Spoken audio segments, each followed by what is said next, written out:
Wabonzooni giddu galeessaa fi lixaa waraana mootummaa irratti tarkaanfii jabduu fudhachuudhaan du'aa fi madoon adabee jiraachuu beeksisee waxabajjii 3 bara 2024 irree fi gaachanni uummata Oromoo Woboon tarkaanfii laalessaa waraana mootummaa irratti bakkoota cufatti jabeessuudhaan diina du'aa fi madoon adabee mooraa ishee ammoo goolaan jira kan jedhe. Haaluma kanaan ammoo korommiiwwan Woboon zoonii giddu galeessaa godina kibba lixa shaggar aanaa ammayyaa keessatti tarkaanfii laalessaa waraanaa mootummaa irratti fudhateen du'aa fi madoon adabuun injifannoo galmeessee jiraachuu beeksisee jira. Woboon zoonii lixaa aanaa Manasiboo ganda waamaa Toobarraa keessatti ammoo mooraa waraana mootummaa irratti tarkaanfii fudhateen injifannoo galmeessee jiraachuu kan beeksise. Tarkaanfii kanatti ammoo kan rifate waraanni mootummaadha. Humni raayyaa ittisa biyyattiidha. Humna dabalachuudhaan of eegaa turuunsaatis baramee jira. Lolli kun ammoo guyyaa kaleessaati lixa Wallaggaa aanaa Najjoo keessattis kan gaggeeffamaa oole yoo ta'u, jajjabeewwan zoonii lixa ijoolleen jalmarroo tarkaanfii laalessaa waraana fiildi maarshaal Birhaanuu Juulaa galchaa irratti fudhataniin waraana Koloneel Abiyyi Ahmad du'aa fi madoon adabee qawwee irraa hiikuudhaan injifannoo culuqaa galmeessee jiraachuu waraanni bilisummaa Oromoo Woboon zoonii lixaatis beeksisee jira. Kana malees Woboon zoonii kibbaa Konyaa Gujii lixaa Bobbaayir Buushinni Gaatiin humna raayyaa ittisa biyyattii wal makootaan du'aa fi madoon adabuu beeksisee jira. Waraanni bilisummaa Oromoo Woboon zoonii kibbaa godina Gujii lixaa aanaa Qarcaa ganda Gaaleessaa Burqaattis ammoo ijoolleen jalgammachuu abbooyyee tarkaanfii jajjabduu fudhataniin mooraa waraana mootummaadhaa kan diinaati kan jedhaniin bakka Gaaleessaa Burqaa jirutti ammoo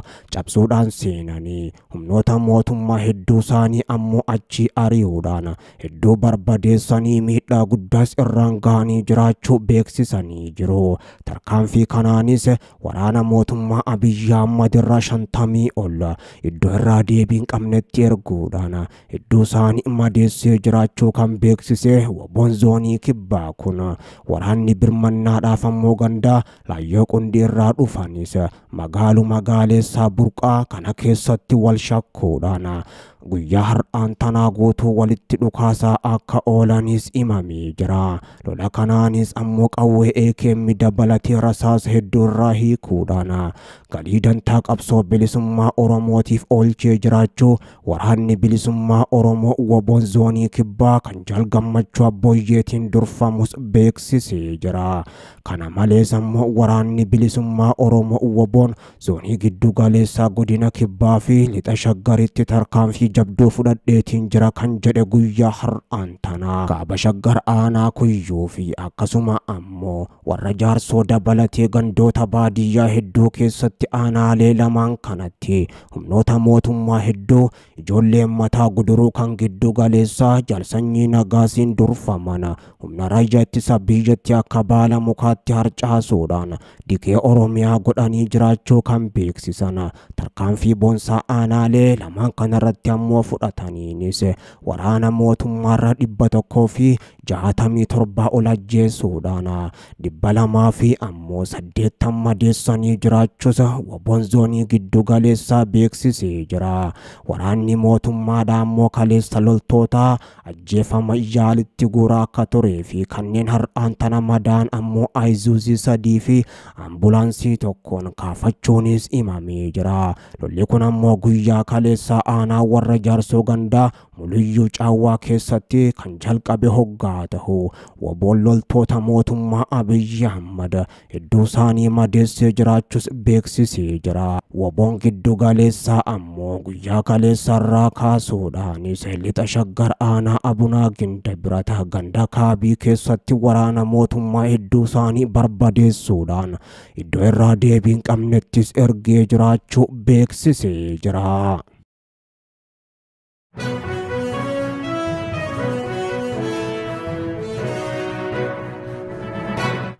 Soomaaliyaan loltoota Itoophiyaa gamtaa Afrikaa jalatti hojii nagaa kabachiisuutiif Soomaaliyaa keessatti bobba'an baasuudhaaf murteessuu isii ilaalchisee erga oduun kun ammoo dhagahameen booda Ameerikaan Soomaaliyaa akeekkachiifte. Ministeerri dhimma alaa Ameerikaa Antooniyoo Bilinkeen ammoo dhimma kanarratti pirezidaantii Soomaaliyaa waliinis dubbatanii jiraachuun isaanii himamee jira. Ministeerri dhimma alaa Ameerikaa Antooniyoo Bilinkeen haasaa bilbilaan pirezidaantii Soomaaliyaa waliin taasisaniin muddama qaxanichaa ammoo akka tasgabbaa'uufis akeekkachiisuun isaanii himamee jira. Marii bilbilaan pirezidaantii Soomaaliyaa Hassan Sheikh Mohamud waliin ammoo taasisaniin barbaachisummaa muddama qaxanichaa hir'isuu pirezidaantichatti ammoo himuu isaanii waajjirri dhimma alaa Ameerikaa beeksisee jira.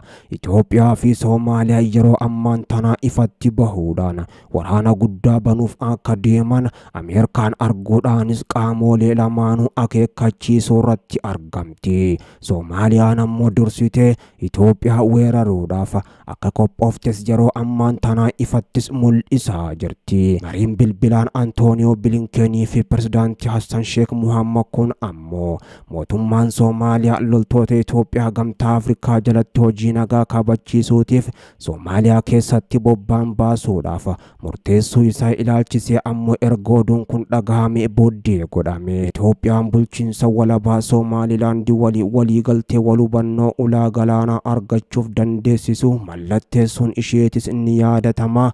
Walii galteen Itoophiyaa fi mootummaa Somaalilaandii jidduutti mallattaa'e kunis ammoo mootummaa Soomaaliyaa haalaan aarsuun alattis Maqdishoodhaa fi Finfinnee jidduuttis ammoo muddama dippiloomaasii olaanaas uumee jira. Gorsaan nageenya biyyaalessaa pirezidaantii Soomaaliyaa Hussein Ali waltajjii marii miidiyaa hawaasaa irratti miseensota loltoota Itoophiyaa gamtaa Afrikaa jalatti Soomaaliyaa keessatti hojii nagaa kabachiisuu irratti ammoo bobba'anii argaman. Dhuma bara 2024 kanatti ammoo Soomaaliyaa keessaa guutumattuu ni bahan jedhee jira. Ergamni ce'umsa Soomaaliyaa keessaa kun ammoo gamtaa Afrikaa Soomaaliyaa keessatti nagaa kabachiisuudhaaf bobba'ee jiruuf dhuma bara 2024tti ergama isaanii xumura. Haa ta'u malee gorsaan nageenya biyyaalessa Soomaaliyaa kun ammoo ergasii marii toora X gubbatti tureenis miseensonni loltoota Itoophiyaa hirmaattota ergamichaa ta'an ergamicha ala ta'uudhaan ammoo loltoota Keeniyaa, Jabuutii, Yugaandaa fi Burundii irraa bahaniin ammoo ergamichi waggaa tokkoof akka itti fufu Soomaaliyaan fedhii qabaachuus himanii jiru. Waraanni Itoophiyaa biyya keenya Soomaaliyaa keessa akka hin turree fi humna nageenya kabachiisuu keessatti akka hin hammatamne irratti murtee ifa ta'e dabarsinee jirra kan jedhan Hassan Aliin ammoo murteen kunis kan dabarfame sababbii muddama dippiloomaasii biyyoota lamaan jidduutti mudatee wal qabatu akka ta'es himanii jiru. Waraanni Itoophiyaa doorsisa garee ISIS ammoo kan naannichatti balaafamaadha jedhame hordofuun Soomaaliyaa keessa seenuudhaan caasaalee garichaa hedduu isaanii ammoo lolaa turuunis ni yaadatama. Kanaafidha ammoo waraanni Itoophiyaa waggoota 20f Soomaaliyaa keessatti bobba'ee jiru garee Al-Shabaab kan biyyattii keessatti babal'inaan bobba'aa jiru waraanaa kan tureef dhiheenya kanas ammoo Ittaamaajoor Shuumii waliigalaa humna waraana Itoophiyaa Fiild Maarshaal Birhaanuu Juulaa TV biyyaalessaatti ammoo yoo dubbatan bulchiinsi Soomaaliyaa walakkaan oltu ammoo kan loltoota Itoophiyaatiin tikfamu ta'us ammoo kaasanii turuun isaanii ni yaadatama. Fiild Maarshaal Birhaanuu Juulaa mootummaan Soomaaliyaa Maqdishoo keessaa akka turu ammoo kan taasise waraana Itoophiyaati jechuudhaan erga dubbatanii waraanni Itoophiyaa osoo boru bihe ammoo mootummaan federaala Soomaaliyaa kan Maqdishoo keessa turu natti hin fakkaatu jechuudhaanis dubbachuun isaanii ni yaadatama. Loltoota Itoophiyaa gamtaan Afrikaa humnoota biroo jalatti ammoo gara Soomaaliyaatti ergiteen alattis waliigaltee biyyoota lamaaniitiin miseensonni waraana biyyattiidhaa hedduun isaanii Soomaaliyaa keessatti bobbahanii argamu.